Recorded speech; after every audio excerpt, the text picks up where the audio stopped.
പോവുകയല്ല ഡിവൈഎഫ്ഐയുടെ പ്രവർത്തകർ ചെയ്തത്. നെഞ്ചത്തടിച്ച് നിലവിളിച്ചുകൊണ്ട് മുറിക്കകത്ത് കടച്ചിട്ടവരല്ല ഡിവൈഎഫ്ഐക്കാർ. ഇനി രാഷ്ട്രീയ പ്രവർത്തനം വേണ്ട എന്ന് പറഞ്ഞ് ടോമാഞ്ചറി കാണാൻ പോയവരല്ല ഡിവൈഎഫ്ഐക്കാർ. മെയ് 4-ാം തീയതി നിങ്ങളൊന്ന് ചിന്തിച്ചു നോക്കൂ, നിങ്ങളൊന്ന് ശ്രദ്ധപൂർവ്വം പരിശോധിച്ചു നോക്കൂ. തെരഞ്ഞെടുപ്പിന്റെ ഫലം വന്ന് ഇടതുപക്ഷത്തിന് കനത്ത പരാജയം ഉണ്ടായപ്പോഴും കേരളത്തിൽ ഉച്ചയ്ക്ക് ഏതെങ്കിലും സർക്കാർ ആശുപത്രിയിലെ ചോറ്, പൊതിച്ചോറ് വിതരണം മുടങ്ങിയിട്ടുണ്ടോ? ഇല്ല, മുടങ്ങിയിട്ടില്ല. മുൻകൈയെടുത്ത എന്നെ എത്ര അഭിനന്ദിച്ചാലും മതിയാവില്ല എന്നുള്ള നഗ്നസത്യം ഞാനിവിടെ അറിയിക്കട്ടെ.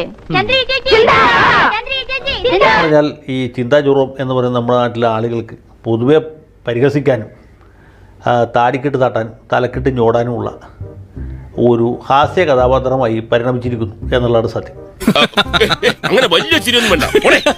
അങ്ങനെ പരിഹസിക്കപ്പെടേണ്ടുന്ന ഒരാളല്ല. ചിന്താ ജുറോം നല്ല ബുദ്ധിയും ഭാവനയും പ്രതിഭയുമുള്ള ഒരു ചെറുപ്പക്കാരിയാണ്. പുറമേക്കുള്ള ഗൗരവൊന്നും കണക്കിലെടുക്കണ്ട, എന്നെ പോലെ തന്നെയാ. അത്